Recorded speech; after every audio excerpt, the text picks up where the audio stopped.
El señor Daniel Lara está algo indispuesto, por eso no nos va a poder acompañar el día de hoy, pero mañana estará volviendo, Dios mediante. Y así nos va. Les recordamos entonces rcr750.com, rcr750.com, allí nos ves en vivo y directo, pero si lo quieres hacer en diferido nos puedes buscar a través de nuestro canal en YouTube, RCR750, RCR750, Radio Caracas Radio, así nos puedes buscar en YouTube. Bueno, hay muchas cosas que comentar el día de hoy, como todos los días. Aquí uno no se, de aburrimiento es lo último de lo que uno se puede morir acá en Venezuela, por fortuna, ¿no? Bueno, por fortuna o por infortunio, porque a veces son cosas tan malas las que nos sacan del aburrimiento en Venezuela que uno preferiría vivir una existencia como la de los suecos, ¿verdad? Como la de los finlandeses, que saben ustedes que en los países de la Europa del Norte la gente se suicida del fastidio y de las depresiones que hay por el tema climático también. Bueno, en Venezuela, primero que el clima es una locura, ¿no? Y segundo que el régimen que tiene Venezuela también es otra locura. Entonces, ¿cómo no parar en locos en Venezuela? Fíjense, esta semana ha habido todo un escándalo con el avión que ya tiene más de 2 meses varado en Argentina, el avión de Entrasur, una extraña aerolínea que, siendo subsidiaria de Conviasa, se dedicaba a hacer transporte aéreo, ¿no? Es un avión de carga, un avión que venía de ser propiedad de una aerolínea iraní, de Mahan Air, que está sancionada al igual que, pues, al igual que Conviasa, y que después de unos trámites bien extraños a finales del año pasado, que se concretaron a principios de este año, terminó pasando a manos de Conviasa, que lo destinó a hacer un avión de carga, este Boeing 747, para la novísima línea Entrasur. Bueno, después de que Jorge Rodríguez le mentara la madre a la justicia argentina, después de que Jorge Rodríguez hiciera lo que le diera la gana desde la Asamblea Nacional Chavista, y después de que el propio Maduro le pidiese incluso a sus hermanos argentinos que le devolviesen el avión de Entrasur, hoy ha salido una decisión donde la fiscal, creo que es la fiscal, sí, la fiscal Cecilia Cardona, ha dado la luz verde al petitorio de los Estados Unidos. Estados Unidos, recuerden ustedes, a través del Departamento de Justicia, había pedido en días pasados que este avión fuese definitivamente incautado por la justicia argentina. El hecho es que hoy esta decisión se ha materializado. La fiscal, la señora argentina Incardona, le ha dado luz verde a esto y pues además con la incautación eventual del avión 747 de Entrasur, lo que procedería es que le van a seguir jurungando los antecedentes a los tripulantes que quedan allí de esta aeronave. Creo que quedaban 7, había 4 iraníes todavía, entre los que destaca el piloto, que es un bicho que pertenece a la Guardia Revolucionaria Islámica, a esa partida de niños Jesuses, y quedaban 3 venezolanos allí, que creo que varios de ellos tienen puestos directivos dentro de la propia línea de Entrasur, que si ustedes revisan la información, qué curioso, hay uno, porque esto es una venezolanada, esto es completamente pues un fiasco, ¿no? Hay uno al que le revisaron los chats de WhatsApp, y al tipo cuando le revisaron los chats de WhatsApp, tenía unas conversaciones con una mujer que parece que es el segundo frente, ¿no? Por lo que se ve ahí, ¿no? O el tercero, quién sabe si hasta el cuarto o el quinto.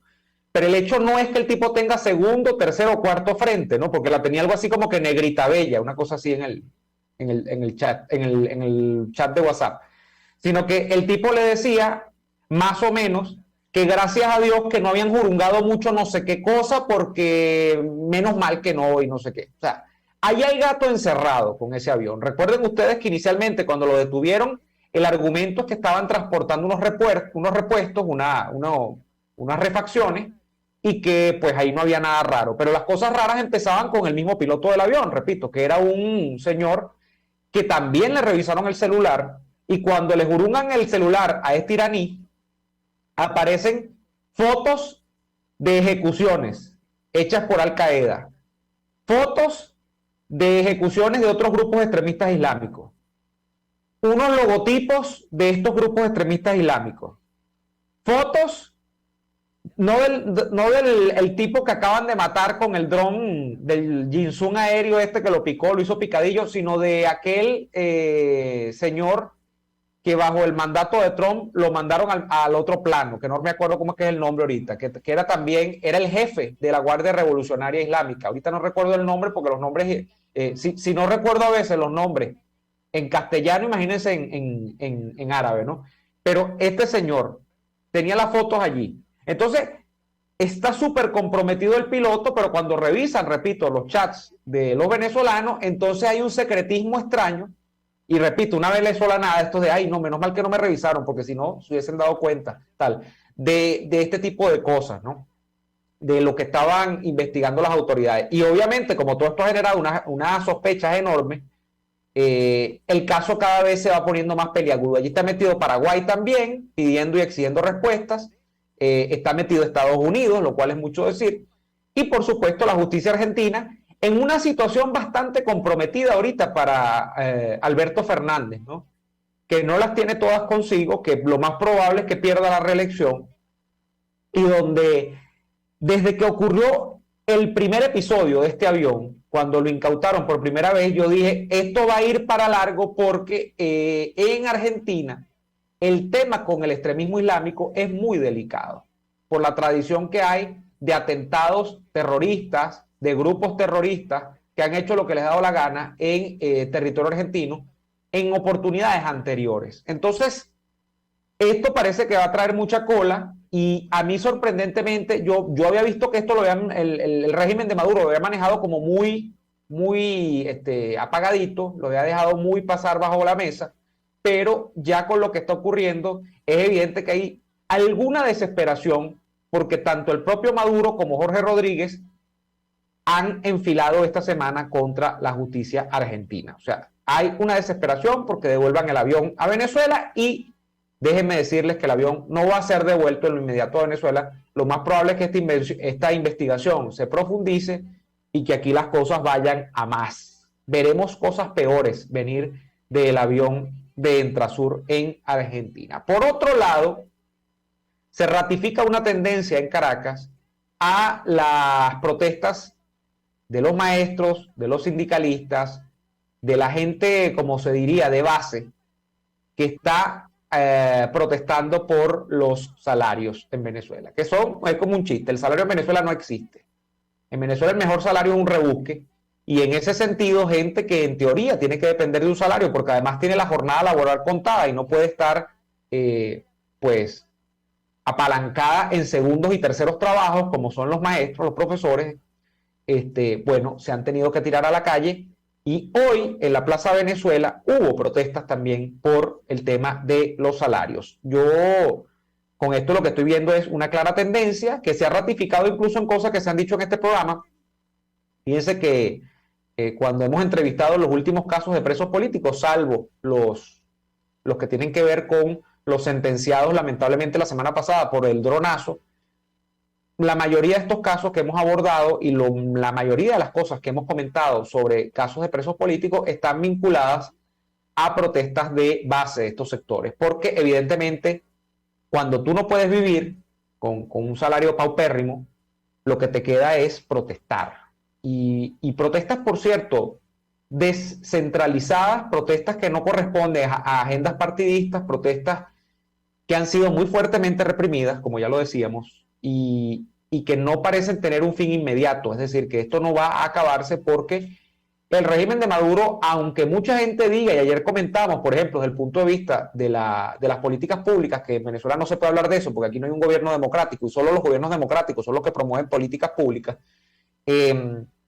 todo lo que significa cuando llueve en Caracas, y la demostración a través de la vía de la naturaleza, de que en Venezuela las cosas no se han arreglado, pero ni por asomo, porque si no, tú no verías una cascada natural en la autopista del este de Caracas.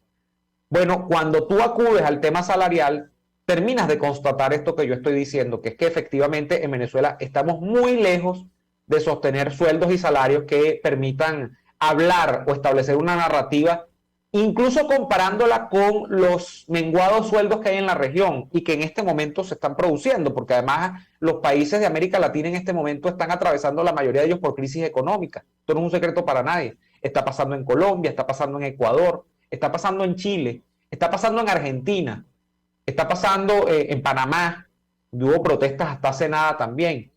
En la mayoría de los países de la región hay grandes problemas económicos derivados de, sobre todo, de la resaca que ha significado la aparición del fenómeno llamado pandemia COVID-19 y todo lo que esos efectos en términos de estragos ha causado sobre esas economías.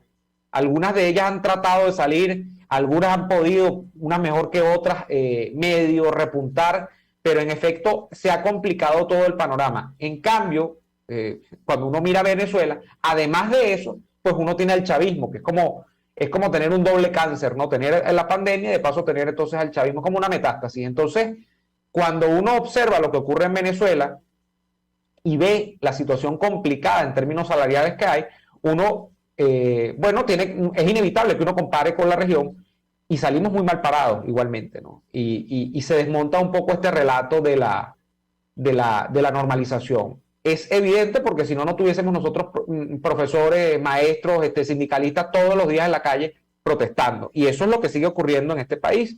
Sigue ocurriendo que, bueno, no se resignan. Entonces a mí me parece para sintetizar un poco, me parece muy llamativo que sigan siendo protestas en las que no aparece Guaidó por ninguna parte, que ni aparezca mejor, que no aparecen los partidos tradicionales por ninguna parte, que no aparezcan mejor, que no se ha manchado la protesta con un tema de que se pueda decir de que hay sectores acomodados protestando, ¿no? Porque es gente de verdad humilde, gente que vive de su trabajo, gente que no está metida en corruptela, gente que no está metida en chanchullo, gente que necesita su 15 y último, la que ha sostenido todas estas protestas.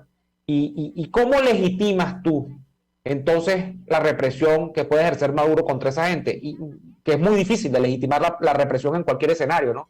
Porque para alguien que quiera vender la imagen de que por lo menos tiene un ápice de democracia dentro de su país, va a ser muy difícil estar diciendo que reprime de manera correcta o apegada a derecho y tal. Pero tú sabes lo que es reprimir una gente que sobrevive con unos pocos dólares al mes. Bueno, es muy complicado. Y entonces en este sentido, pues, se le ha enrollado la pelota el papagayo a Maduro, ¿no? Se le ha complicado la cosa. Ojo, yo soy muy responsable y yo siempre cuando hablo de este tipo de situaciones, yo digo, eso es una cosa y otra es que uno piense que el régimen de Maduro va a caer por esto. No va a caer probablemente, pero por lo menos le complica el escenario y lo que más me parece importante a mí es que te habla de un tejido de personas que independientemente de cuál es la situación de la gran política nacional, que no existe, porque aquí no hay política ni en el chavismo ni en la oposición, en el chavismo porque básicamente son unos delincuentes, y en la oposición porque son unos medio pollos, en la oposición formal está organizada en partidos y tal, que lo que están es pendiente de cosas que no tienen nada que ver con la realidad, pero independientemente de esa gran política nacional, tú tienes un tejido en la base, en la sociedad, que no ha claudicado. Eso es lo que a mí me parece más interesante, por decirlo menos, de todo lo que ha ocurrido en estas últimas semanas. Y si no tuviésemos esa andanada de represión que se ha producido con respecto a estas protestas. Entonces, eso para mí es lo fundamental que hay que rescatar en medio de toda esta situación y a la que le tenemos, por cierto, especialmente los opuestos durante todos estos días. Nosotros tenemos que hacer la pausa comercial, la primera, en el espacio, en el programa del día de hoy. Y a la vuelta al corte seguimos con más de Y Así Nos Va. Ya venimos. Usted escucha Y Así Nos Va con Daniel Lara y Neomar Hernández. Solo por RCR 750 AM. Puedes seguirnos en nuestras redes sociales. En Twitter, @RCR750. La radio que se ve. Antojos de pizza, pasta o risotto durante la cuarentena. Lo resolvemos. En Il Sapore de la Nonna tienen delivery a varias zonas de Caracas. Así es, Il Sapore de la Nonna te lleva lo mejor de la comida italiana hasta la puerta de tu casa. Haz tu pedido por el 0212-634-0982 o por el 412-569-9404 y disfruta de todo su sabor. Il Sapore de la Nonna en cuarentena sigue siendo el sabor de Italia en Caracas. Desde los sectores populares del país se escucha una clara señal. Es el radar de los barrios. Evelyn Martínez y la red de ciudadanos le invitan a identificar amenazas, ubicar soluciones y hacer seguimiento eficiente a las problemáticas de cada sector. Un espacio contra la polarización donde se construye de abajo hacia arriba y de adentro hacia afuera. El radar de los barrios, de lunes a viernes, a partir de las 10 de la mañana, solo por RCR 750 AM.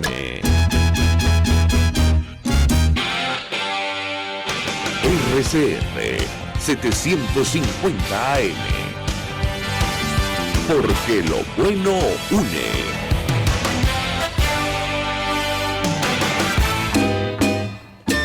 Les estamos presentando Y así nos va, cuando se tiene algo que contar, con Lara y Hernández, solo por RCR 750 AM. De vuelta en Y así nos va. Repito, para los que están llegando tarde, se incorporan tarde a nuestra transmisión, el señor Daniel Lara el día de hoy lamentablemente no nos ha podido acompañar, pero Dios mediante mañana estará de vuelta con nosotros. Miren, voy a aprovechar de leer algunos comentarios y enviar algunos saludos a la gente que tan fielmente allí, con fidelidad, y suena feo el término, pero es así, con fidelidad perruna. Ven.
¿Estamos otra vez al aire? Sí, estamos otra vez al aire. Qué desgracia, de verdad. Tuve un brinco en el internet, pero ya está todo solucionado. Ahora, esta sí fue mía. Bueno, es que es lo mismo, porque estar en Venezuela es, si no es la emisora, soy yo. Si no soy yo, es Conatel. Y si no es Conatel, bueno, es el chavismo en general. O sea que, al final de cuentas, esto es como un círculo, como un perro, hablando de perros, mordiéndose la cola. En esto vivimos en Venezuela. Pero bueno, nada, no importa. Aquí estamos de nuevo. A ver, estaba con el comentario de Rodrigo Rangel, que lo leía. Evelyn Orellana dice, al régimen no le importa la educación del país, es lamentable. Fíjense que la educación, más que no importarle, Evelyn, yo creo que es el instrumento, yo con esto de verdad que, o sea, yo veo esos muchachos, esos niños, que siempre lo he comentado en el programa, que, o sea, por el tema de la percepción de la vista, entra la impresión de lo que está ocurriendo con ellos. Y en mi caso es que yo los veo chiquiticos, flaquiticos, los muchachitos que están estudiando, por ejemplo, bachillerato, están comenzando bachillerato, los que están en primaria, los que están terminando el bachillerato. Yo los veo y todos para mí son del mismo tamaño, tienen como el mismo porte físico. Y a mí me da una cosa, porque yo digo, si esos muchachos están así físicamente y Venezuela está como está, ¿qué será lo que ven esos muchachos en un aula de clase? Es decir, ¿cómo vendrá ese muchacho a aprender biología? ¿Cómo vendrá ese muchacho a aprender matemáticas? ¿Cómo vendrá ese muchacho a aprender historia del arte, por ejemplo? Que eso lo daban, yo no sé si todavía lo dan.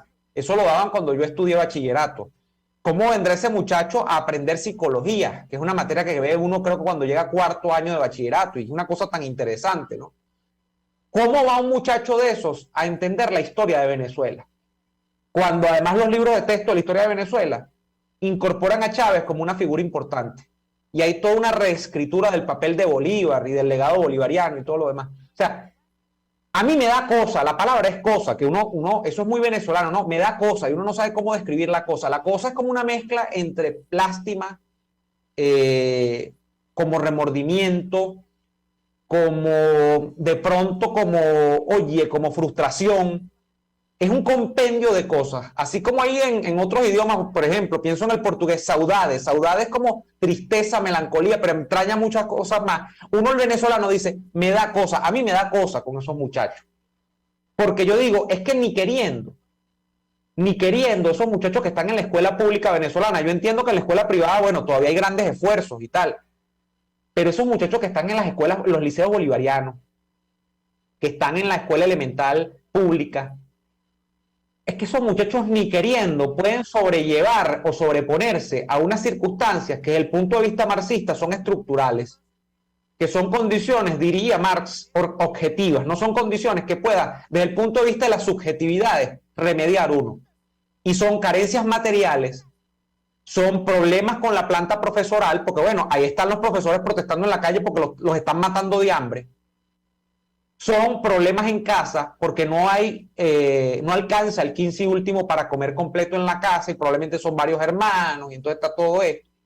Hay una estructura de incentivos perversos que tiene que ver con la desmotivación hacia el trabajo formal y un gran incentivo hacia la informalidad, es decir, yo trabajo ya no de bubonero, porque la bubonería creo que ha desaparecido como fuente principal del trabajo informal en Venezuela.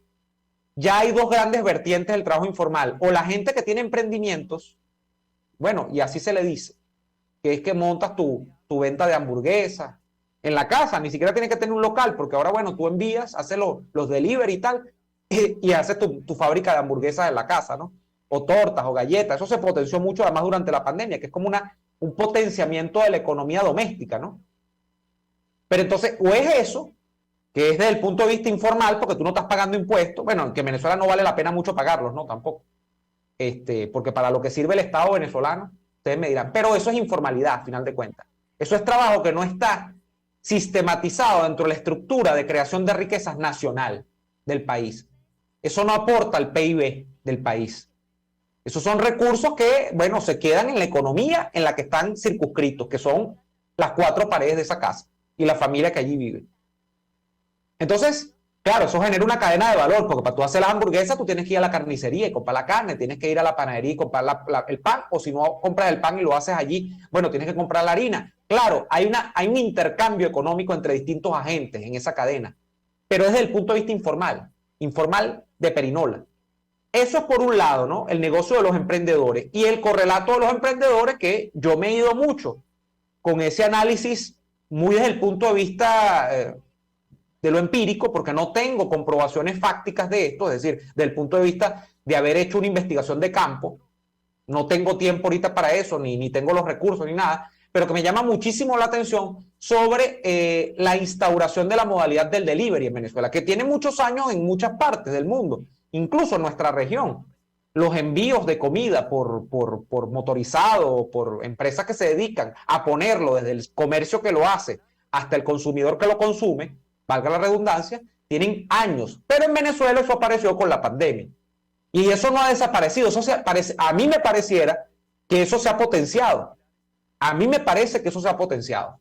Que eso incluso va increciendo. No tengo los estudios a mano, pero lo que hago es observar empíricamente mi entorno y cuando salgo veo que la mayoría de los motorizados que ustedes ven en la calle ya no son office boys, ya no son mandaderos, sino que son repartidores de comida, de esto. O sea, entonces hay como dos grandes empresas en Venezuela que creo que todo el mundo las conoce, que compiten por carterizar o monopolizar o duopolizar la actividad del reparto a través de estos envíos de comida.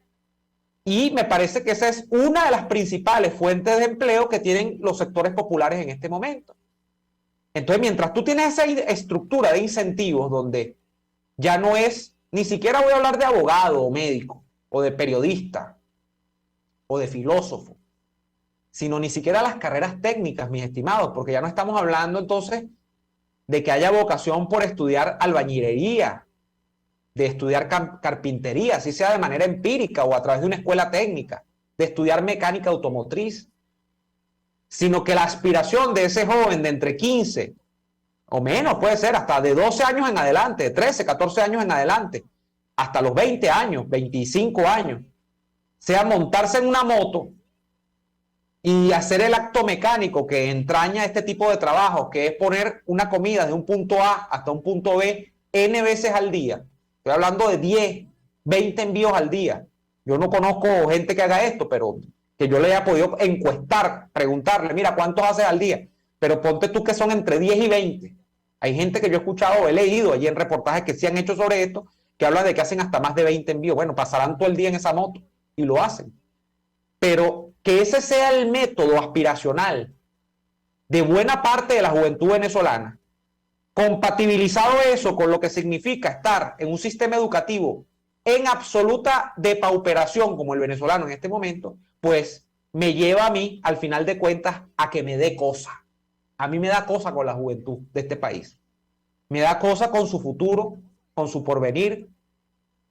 Me da cosa incluso en términos generacionales de que, oye, yo soy de una generación antes de esta, o quizás, bueno, sí, una completica, porque estos que tienen 20, yo voy para 35, son 15, justo los años que median entre una y otra generación. Eso es más o menos una generación, 15 años.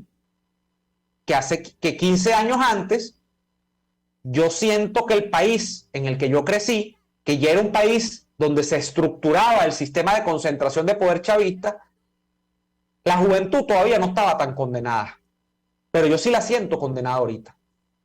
Y yo siento que eso es de los problemas más urgentes a resolver. Destrabar la cadena, desatar el nudo gordiano de una juventud condenada. Yo modestamente creo que esa es una de las primeras cosas que hay que hacer. Y lo hemos comentado mucho en este programa. Por supuesto que hay que reestructurar el sistema educativo público nacional, pero hay que ver cómo darle la vuelta a la tortilla. Esto pasa por, bueno, reinvertir los papeles en la sociedad, de cuáles son los sueldos de cada uno de los trabajos dentro de la sociedad, desde los muy especializados a través de la vía profesional, pasando por los trabajos técnicos, luego siguiendo con los oficios, con los artes y oficios que se llamaban, ¿no? Los oficios. Y bueno, luego hasta los tigres, pues. Ver cuál es la escala de valor que vale un tigre y ver cuál es la escala de valor que tiene dentro de esa sociedad un trabajo profesional. Porque ustedes me van a perdonar, pero no es justo, no lo es en modo alguno, el hecho de que una persona pase 5, 6, un médico pasa hasta 10 años para poder entrar en un quirófano e intervenir quirúrgicamente a alguien. Que pase 10 años quemándose las pestañas en una universidad para ganar lo mismo que gana un tipo que lo que hace es llevar comida de un punto A un punto B. Y me perdonan si esto le suena clasista. Si es clasista esto que yo estoy diciendo, soy un clasista. Pero me perdonan, pero eso no es correcto. Porque en ninguna sociedad del mundo esto está bien visto. Porque en ninguna sociedad del mundo es normal que una persona que haya estudiado 10 años en una universidad gane lo mismo que alguien que de vaina sabe manejar 20 palabras en el idioma castellano. Me perdonan. Me perdonan. Con el debido lugar que ocupa cada persona dentro de la sociedad, porque una sociedad no se hace a punta de ingenieros solamente, ni de médicos, ni de abogados. Pero una sociedad no puede destruir el valor del mérito siendo una sociedad conducida exclusivamente a entrenar mototaxistas o a entrenar deliveries. Eso no puede ser. Me perdonan. Pero esa es mi gran preocupación en este momento. Y sé que es un tema que de manera subrepticia o abierta yo he traído con demasiada frecuencia en las últimas veces, pero es que me parece el problema central. Y ahora que me hablaron de la educación y que está todas las protestas, bueno, empato con eso otra vez. Vamos a hacer rapidito la pausa comercial y volvemos con más de Y Así Nos Va.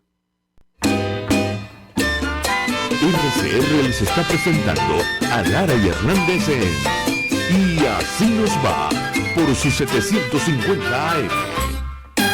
Sintonícenos a través de Periscope, @RCR750, la radio que se ve. Atuplata.com.be, la cuarentena no los detiene. Siguen haciendo envíos desde los Estados Unidos a Venezuela, sin complicaciones.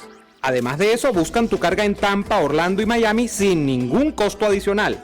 Sí, no tienes que moverte. Van hasta la puerta de tu casa y se encargan de todo. Tuplata.com.be con promoción de servicio de pick-up gratis. Hasta en la cuarentena tuplata.com.be. En los envíos te da la tarifa más baja y en el menor tiempo. El doctor José Eduardo Troconis y sus especialistas invitados le ayudarán a obtener cada semana el secreto para mejorar su calidad de vida en RCR Salud. Usted podrá comprobar la veracidad de las tradicionales técnicas y últimas tendencias que se divulgan acerca de la salud y la medicina en nuestra sociedad. Hay mucho más dedicación y hay mucho más experiencia. Tenemos las herramientas. RCR Salud, todos los domingos, a partir de las 10 de la mañana, por RCR 750 AM.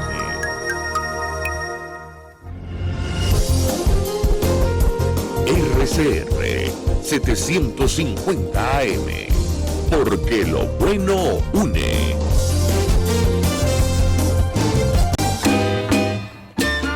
Estamos escuchando Y Así Nos Va, con Lara y Hernández, por RCR 750 AM. De vuelta en Y Así Nos Va. Y seguimos acá con los comentarios de ustedes a través de nuestro chat en YouTube. A ver, por ejemplo, quiero mandar un saludo a Tamariz López, que siempre está allí consecuentemente. Diomir Araujo saluda también por acá. Adolfo Morales dice, Neomar, aunado al aspecto físico y mental, también se nota el número de estudiantes en cada salón de clase, que cada vez son menos, lamentablemente. No tengo las cifras, pero no lo dudo, no lo pongo en duda ni por un momento. No, como dicen, no tengo pruebas, pero tampoco dudas. Gloria Adarme, Neomar, jamás tendremos una amplia mentalidad para comprender el grado de maldad en la que esta gente que dirige a Venezuela la tiene sumida. Fíjense que esto que voy a decir es muy duro, ¿no? Pero hay procesos políticos donde ocurrió una catástrofe. Por ejemplo, el nazismo en Alemania. El nazismo en Alemania fue terrible. Nada más que el testimonio del holocausto, pues lo deja por hecho. Pues uno tiene que cuestionarlo mucho. Uno tiene que ver si Hitler era bueno o Hitler era malo, pero uno nada más viendo lo que ocurrió con la exterminación de millones de judíos, uno dice, coño, no debió ser muy bueno aquello, ¿no? No debió ser muy bueno. Pero el nazismo en Alemania, y escúchenme bien lo que voy a decir, que es un proceso totalitario absolutamente, pues, deleznable, sobre el que uno todavía se pregunta cómo es posible que un pueblo como el alemán haya caído en eso, porque Hitler no llegó por imposición. Hitler llegó a canciller de la República Alemana a través de un proceso de votación, donde por supuesto los partidos estaban desacreditados, donde el sistema político y la propia democracia liberal no ofrecían respuesta al conjunto de los alemanes, y por eso él se fue encumbrando, ¿no? Él se metió en el sistema y logró ser aclamado, hasta un punto por donde no necesitó más la voluntad popular, y simplemente, teniéndola o no teniéndola, empezó a hacer lo que le daba la gana. Pero los nazis en Alemania pretendían o tendían a querer crear, por supuesto, a través de toda la raza aria, querían crear a un individuo, por lo menos, intelectualmente sólido. Y entonces, bueno, se enfatizaba el tema cultural, se enfatizaba el tema de de aspirar a la belleza estética, a una vida, claro, con un correlato de esto que era la cultura del horror, que mientras los alemanes los querían poner a vivir en una tacita de plata, los judíos los estaban matando en un horno, ¿no? Pero había un día después, o sea, había una búsqueda de acuerdo a lo que era la eugenesia nazi, tender a lo bello, tender a lo bueno, supuestamente, que era eliminar una parte de la población para que la parte de la población que quedase fuese perfecta. No, es una cosa absolutamente robotizada y demente, ¿no? Pero que entraña un fin que usted se pone a verlo y es un fin bueno, que es que los que quedan vivan bien.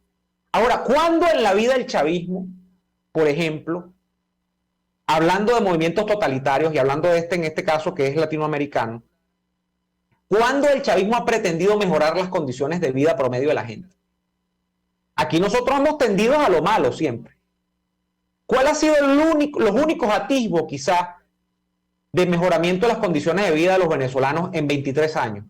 Ah, bueno, que aprobaron el cupo Cadivi, lo cual es una cosa absolutamente improducente en términos económicos, porque haya cupos de dólares subsidiados, el país no ganaba nada en su conjunto, sino que lo que hacía era enmascarar una crisis, que era una crisis de productividad. de que en Venezuela se produce mal y muy poco, y de que como se produce mal y muy poco y muy caro además, entonces había que enmascarar esto subsidiando el dólar y sobreapreciando el bolívar. Entonces, ¿cómo era esto? Bueno, un dólar barato para que se le diese a unas familias, para que viajasen, para que comprasen cosas por internet. Y en eso caímos todos, ahí caímos toditos. Al punto de que la gente, cuando arrancaba el año, decía, bueno, ¿y cuándo van a aprobar el cupo Cadivi? ¿Cuándo lo renuevan? Era lo que decía la gente. No me ha llegado el correo de que aprueban el cupo Cadivi. Y así el chavismo, que pudo a través de una enorme, porque esto se pudo hacer porque había billete, porque había bonanza petrolera, a través de una enorme bonanza petrolera, en vez de agarrar y crear un programa, de crear una cosa a largo plazo, donde se pensase en la Venezuela del mañana, donde se dijese, oye, vamos a crear una gran campaña educativa nacional para que los niños venezolanos, los adolescentes venezolanos, los universitarios venezolanos que están en la universidad pública, sean los mejores de la región, porque tenemos la plata para ello, y con la plata en un gobierno se hace casi todo. La mitad es la plata y la otra mitad es voluntad política o inteligencia. Un gobierno que no tiene recursos, cuño, muy difícil que haga políticas públicas de calidad, porque hacer asfaltado cuesta plata, porque tener sueldos buenos para los maestros cuesta plata, porque reparar la infraestructura de las universidades cuesta plata. O sea, eso de que el dinero no da la felicidad para los gobiernos no aplica. La mitad de la felicidad para los gobiernos es tener plata, y en Venezuela había plata. De hecho, este es un país tan, que todavía en la crisis que estamos hay plata. ¿Por qué? Porque es un país petrolero. Por eso, simplemente por eso. Entonces, el chavismo, en vez de montarse en un gran proyecto de desarrollo nacional, así fuese, bueno, en medio de los dislates de Chávez, en medio de las cosas de Maduro, ¿no? ¿Qué hizo? Repartió la plata, la regaló. ¿Por qué? Porque además repartiendo la plata y democratizando la corrupción, que es esto de subsidiar dólares, justamente enmascaraba la macro corrupción, que fue la que luego el monje Giordani termina denunciando y dice, no, se robaron no sé cuántos miles de millones de dólares que desaparecieron en medio del control de cambio y tal. Claro, pero es que esos miles de millones de dólares no se los robaron los venezolanos que estaban con el cupo Cadivi y viajando para Curazao y tal. No. La gran torta de eso, un pedazo de eso fue, sí, a la democratización de la corrupción. Pero la gran torta, el 75-80% restante de la torta, se lo cogieron cuatro vivos, como Rafael Ramírez, que debe vivir más o menos en un palacio con posetas de oro a esta altura del partido. No debe tener dónde guardar tanto billete. Y otros tantos jefes y jerarcas del chavismo que necesitaban democratizar justamente la corrupción para ellos robar más. Entonces, y en eso hemos estado viviendo. Entonces tú te pones a ver, la gran desgracia del chavismo es que no fue por falta de oportunidades. El país les dio todo. El país les puso en bandeja de plata una nueva constitución, se las avaló democráticamente, para lamento nuestro. El país le dio todas las gobernaciones en un momento. El país le dio la Asamblea Nacional. El país religió a Chávez N veces. El país dejó que se montara Maduro. El país permitió que el chavismo avanzara en un proyecto de confiscación de la economía nacional. O sea, hagan lo que les dé la gana, tómenme, casi que dijo el país. Háganme suyo, dijo el país. Y en medio de esa gran entrega nacional, el chavismo fue incapaz de crear un proyecto medianamente sostenible a mediano o largo plazo. No lo hay. Nada en ninguna parte. Salga a una carretera de Caracas, a una vía, no digo una carretera porque no estamos hablando de carretera, estamos hablando de una avenida en Caracas, de una calle en Caracas. Ahora se ven algunos planes de bacheo, entonces le ponen un parcho ahí que durará un mes, 2 meses, tal. Pero es tiempo récord el que usted tiene que contar con un cronómetro. Si usted sale para una carretera, una vía de estas en Caracas, y esto es Caracas, yo tengo tiempo que no salgo de Caracas, tengo tiempo que no voy a Valencia, a Maracay, al oriente del país, tengo mucho tiempo que no voy. Yo no me imagino cómo estarán las carreteras y las vías en esos lados del país. Pero en Caracas, fijo que usted sale y va a ver una huecamente en cualquier lado. O sea, si esa es la capital del país, tú no tienes ni siquiera para presentar a cara lavada una autopista, para presentar a cara lavada una avenida principal en la vía principal de la capital de tu país. ¿De qué me vas a hablar? ¿Cómo vamos a pensar nosotros que va a haber un gran proyecto educativo? ¿Cómo vamos a pensar nosotros que va a haber una gran inversión en infraestructura de salud, por ejemplo? ¿Cómo vamos a pensar nosotros que hay un gran programa cultural andando? Aunque sea como como los nazis, pues que eran malos pero tenían buenas intenciones. No, el chavismo no hay ni buenas intenciones, son malos, de paso que son malos, son ineptos, y de paso que son ineptos, tienen malas intenciones, de paso.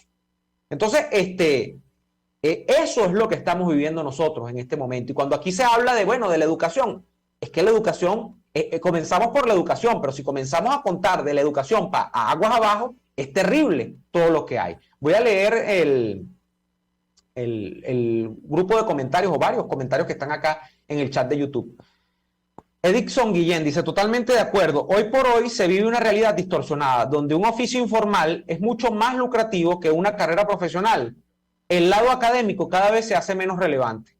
Y eso indica además, ojo, a mí me da cosas con la comunidad científica venezolana. Yo reconozco a los científicos venezolanos. O sea, estamos hablando, por favor, de gente que podría estar en los Estados Unidos o en alguna universidad de un país desarrollado de Europa, ganando 10, 15, 20 mil dólares al mes.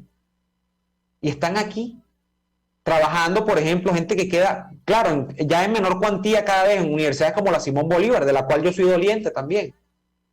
Que la plata no da, o sea, lo que gana un docente en la Simón Bolívar no da para pagar el suplicio que es vivir en Caracas y subir a la Simón Bolívar, teniendo o no teniendo carro. Sin tener carro es peor. Pero teniendo carro, lo que pide la subida, cada vez que hay que subir a la Simón Bolívar hay que echarle, nada más en gasolina y en caucho, hay que echarle. Sin meter los cambios de aceite, sin meter los problemas que van a venir derivados del tren delantero. Usted sabe que yo de carro soy un poquito aficionado y sé un poquito. De lo que se te van a romper el tren delantero cada vez que subas para allá y bajas y tengas que lidiar con los huecos que hay en las vías que conectan Tazón después con Hoyo la Puerta, después que tienes que coger para allá, para la vía hacia los Guayabitos, pues hacia Sarteneja. Es horrible. Entonces, un docente pierde al ir a la Universidad Simón Bolívar, docentes que tienen 30 años de experiencia, que son hasta PhD, lo cual te hace, y yo lo hablaba la semana pasada, me reunía, le mando un saludo, no sé si está viendo este programa, cuando tenemos que hacer el corte. Yo me reunía con un grupo de académicos y de gente vinculada al mundo de las academias, entre los que estaba, quien fue mi tutor de tesis de maestría, el profesor Martínez Meucci, que es un joven brillante. Yo siempre he dicho, Martínez Meucci es el politólogo más brillante de su generación, un hombre que me lleva 10 años, un poquito más quizás, tipo sencillamente sin parangón. Y tuve el honor de que fuese mi tutor de tesis, de mi tesis de maestría allí en la Simón Bolívar.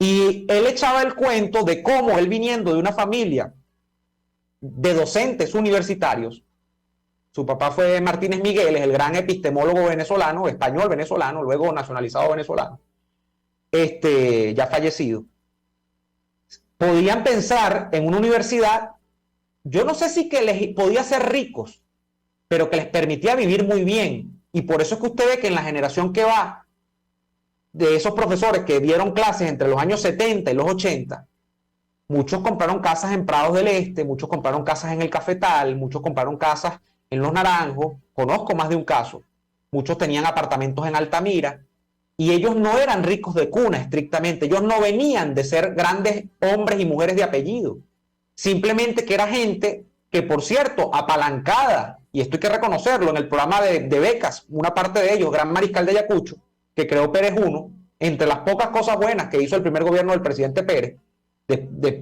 además del desquicio económico que rigió el país en esa época. Bueno, eso es gente que se formó en las mejores universidades del mundo y vino efectivamente a Venezuela a hacer carrera académica. Y al hacer carrera académica, bueno, eran profesores de primerísimo nivel. Y ganaban sueldos de 5, 6 mil, 7 mil dólares en las universidades venezolanas en Venezuela, que al día de hoy serían como 10 mil dólares. Es como el doble de lo que valían 5 mil dólares antes, ¿no? Entonces, esa gente tuvo un nivel de vida que le permitía vivir de la academia. Ahora es un apostolado completo. Por eso a mí me da dolor también con los científicos o las personas que están en la academia a alto nivel, porque prácticamente se sacrifican para una labor que en Estados Unidos o en Europa la pagarían muchísimo, pero muchísimo, la pagarían para empezar. En Venezuela no la pagan. Vamos a hacer el corte comercial y venimos con más de Y Así Nos Va. Escuchamos Y Así Nos Va con Lara y Hernández, porque la realidad no se tapa con un dedo. Solo por RCN 750 AM. Puede seguirnos en nuestras redes sociales. En Twitter, @RCR750. La radio que se ve. Luego de un buen almuerzo, lo mejor es comerse un postre.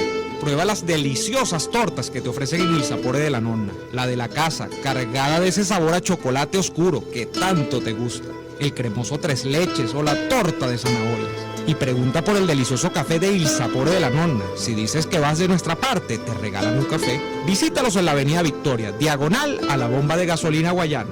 Il Sapore de la Nonna, el sabor de Italia en Caracas.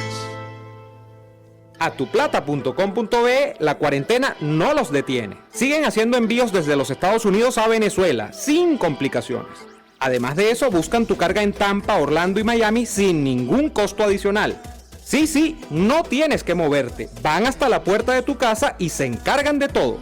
tuplata.com.be con promoción del servicio de pick-up gratis. Hasta en la cuarentena tuplata.com.be. En los envíos te da la tarifa más baja y en el menor tiempo.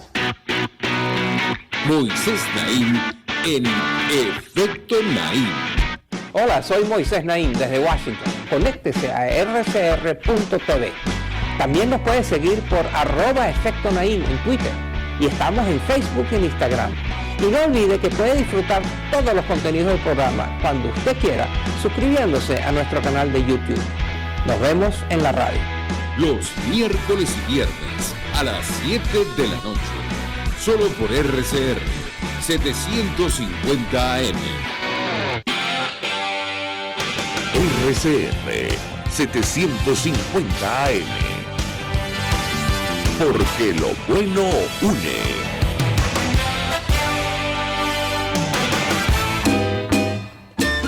Les estamos presentando Y así nos va, cuando se tiene algo que contar, con Lara y Hernández, solo por RCR 750 AM. De vuelta en Y así nos va, el tiempo volado el día de hoy. Interrupciones van, interrupciones vienen, pero aquí estamos siempre consecuentes con ustedes. Quiero leer un par de comentarios antes de irme.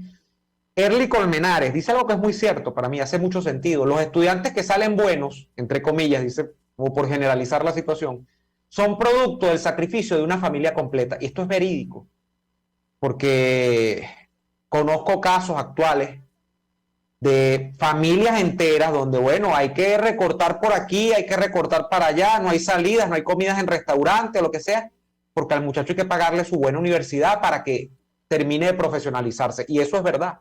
O sea, yo conozco esos casos. Incluso con programas donde universidades privadas están teniendo programas de becas.